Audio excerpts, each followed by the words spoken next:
warahmatullahi wabarakatuh. Halo semuanya, perkenalkan nama saya Rizky Fadila.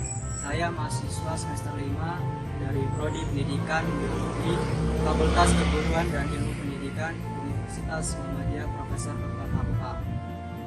Pada video kali ini, saya dan rekan kelompok saya, yaitu ada Sultan Sumajirana, dan ada Dwi Rizky, ada Afifah Marwah, dan ada Yunita Ayu, Dina Wibianti, dan Rasdananda. Jadi kelompok kami ini akan melaksanakan PLP 1 yang dilaksanakan di SMA Widya Manggala, Jakarta Timur. Jadi PLP 1 itu merupakan kegiatan atau mata kuliah wajib yang diikuti oleh mahasiswa berlatar belakang pendidikan atau FKIP. Jadi PLP 1 itu mahasiswa melakukan observasi ke sekolah-sekolah yang ditunjuk. Yang diobservasi itu misalkan ada seperti apa itu gurunya, kemudian lingkungan sekolahnya itu seperti apa, budayanya itu seperti apa, terus struktur tata sekolahnya itu bagaimana. Baik, mungkin segitu aja perkenalan dari saya. Langsung saja kita lihat observasi dan wawancara berikut ini.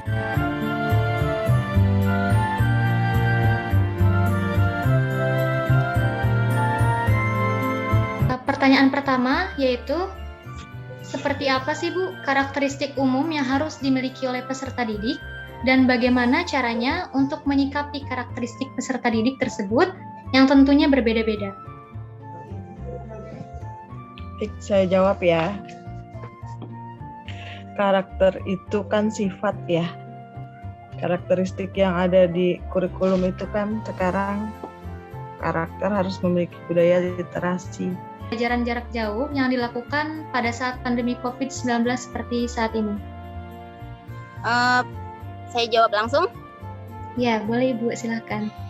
Pembelajaran jarak jauh saat pandemi yang sekarang ini adalah di mana di SMA Widya Manggala itu kan melakukan kegiatan secara PJJ itu melalui 3 jalur ya.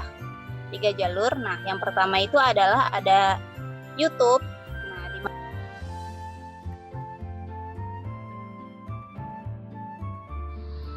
Baik, di sini saya akan memaparkan intisari atau kesimpulan hasil dari wawancara yang sudah dilakukan pada tanggal 1 Oktober 2021 dengan 2 narasumber, yaitu Ibu Estria selaku Wakil Kurikulum di SMA Widya Manggala dan Ibu Amria selaku Guru Pamong, yaitu Guru Biologi di SMA Widya Manggala, Jakarta Timur. Jadi ini kesimpulan dari wawancara dengan Wakil Kurikulum, yaitu Ibu Estria. Jadi di SMA Widya Manggala dalam membentuk karakter pada siswanya, kalau yang di kurikulum itu harus ada budaya literasi. Tetapi sedangkan untuk karakteristik atau sifat anaknya itu tergantung dari lingkungan atau tempat tinggalnya. Apalagi di masa pandemi seperti ini, SMA Widya Manggala tidak dapat lebih dalam mengenal karakter siswanya seperti apa, tetapi bisa mengetahui dari pengumpulan tugasnya yang tepat waktu, kemudian dari absensinya, terus juga setiap pagi itu siswa dan wali kelas melakukan tadarus bersama-sama. Kemudian untuk kedisiplinan, SMA Widya Manggala sudah menerapkan ke siswanya setiap hari. Setiap hari Senin itu biasanya melakukan upacara ini sebelum pandemi. Kemudian juga di hari Kamis itu melakukan briefing atau apel pagi atau evaluasi. Namun setelah pandemi ini, SMA Widya Manggala hanya melakukan briefing untuk semua warga sekolah di hari Senin pagi. Kemudian sebelum pandemi juga SMA Widya Manggala ini dalam membentuk karakteristiknya dapat untuk nilai agamaannya itu khususnya setiap Selasa pagi melakukan sholat duha dan juga di Jumat pagi itu melakukan baca tadarus bersama-sama. Kemudian di struktur SMA Widya Manggala pertama yaitu ada kepala sekolah yaitu Bapak Muhammad Fauzi Ramdan, kemudian wakil kesiswaan Bapak Ahmad Wari, dan wakil kurikulum yaitu Ibu Estria. Kemudian di bawahnya itu ada staf kurikulum, staf humas, dan bendahara SMA kemudian ada kepala TU, staf TU, operator KJP dan Dapodik, kemudian ada operator e-rapot dan caraka. Kemudian tugasnya itu seperti pada umumnya, seperti misalkan wakil kesiswaan tugasnya itu menangani siswanya.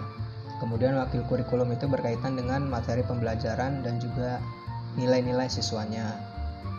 Kemudian untuk memperbarui struktur organisasi biasanya itu dari kepala sekolah, karena SMA Widya Manggala ini berada di bawah yayasan dan yayasan memberikan wewenang kepada kepala sekolah, dan kepala sekolah itu berhak menentukan siapa yang dapat membantu dan juga menjalankan tugas-tugasnya, dan juga tidak ada periode masanya.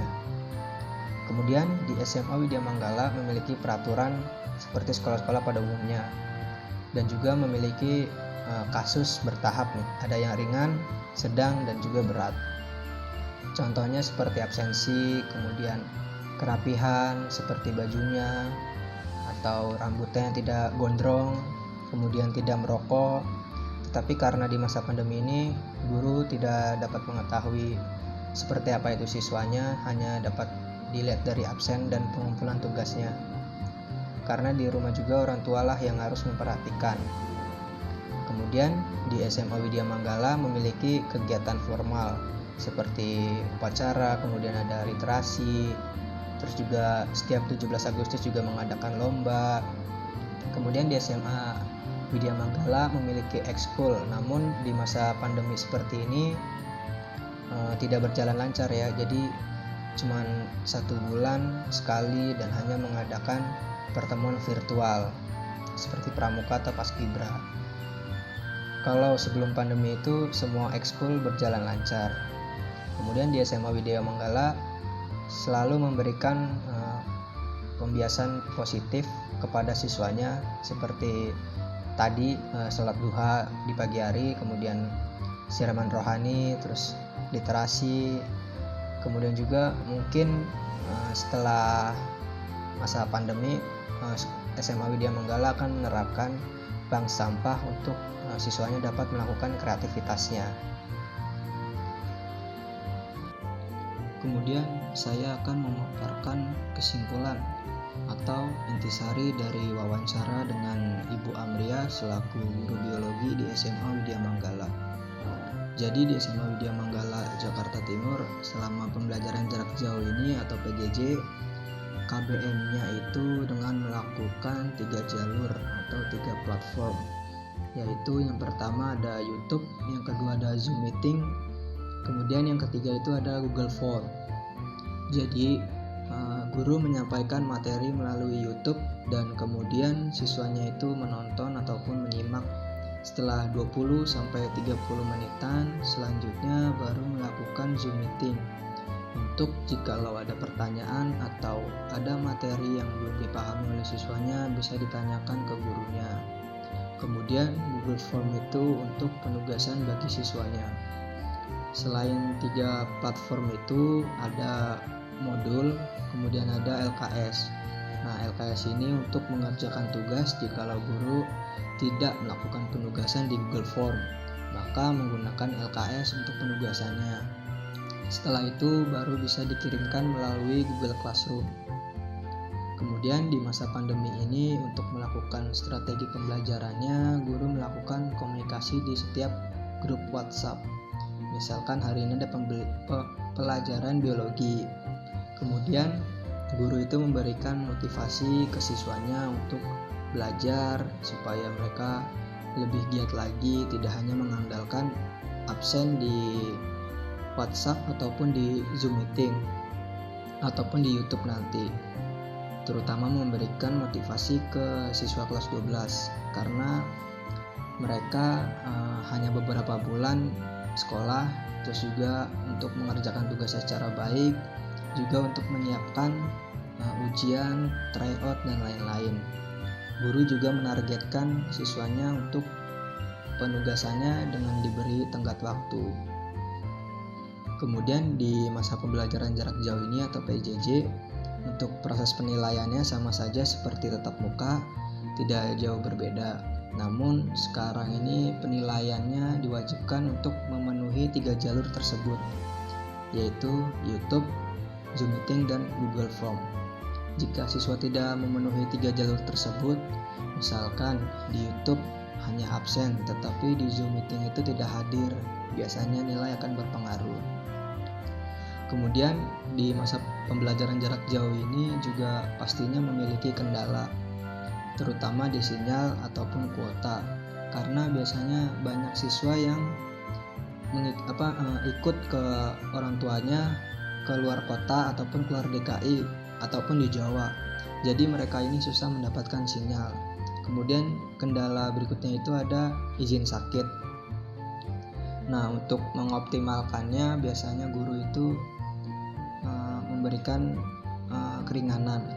Juga dalam penugasan, jikalau mereka mengirimkan di Google Classroom-nya itu sinyalnya susah, bisa melalui chat WhatsApp, melalui grupnya, ataupun lewat Japri.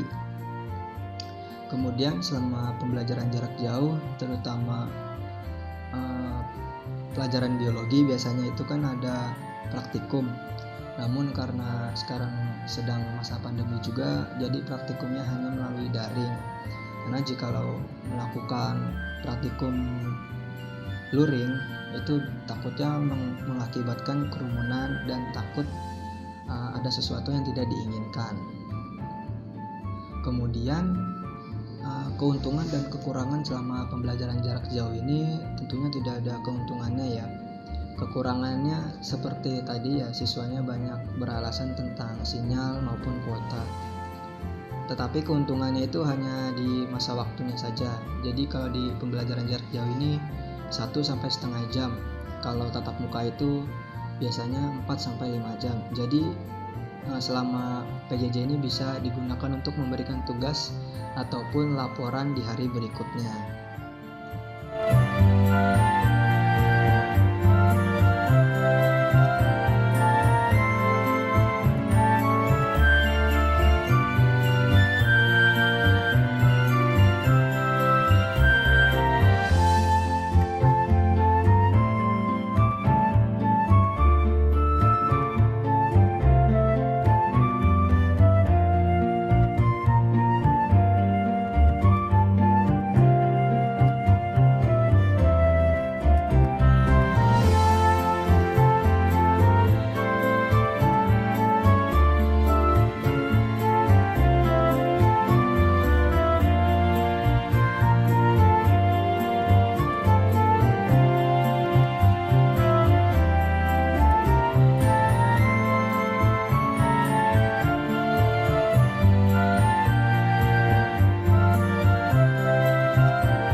Sekian pemaparan PLP1, semoga bermanfaat. Kemudian saya ingin mengucapkan terima kasih kepada pihak UPT PLP UHAMKA, kemudian juga terima kasih kepada Prodi Pendidikan Biologi, dan terima kasih juga kepada SMA Widya Manggala yang sudah mempersilahkan kami untuk melakukan observasi. Kemudian terima kasih kepada teman-teman kelompok dan juga dosen pembimbing yang sudah melakukan kerjasamanya dengan baik. Akhir kata, saya Nur Rizky Fadila mengucapkan wassalamualaikum warahmatullahi wabarakatuh.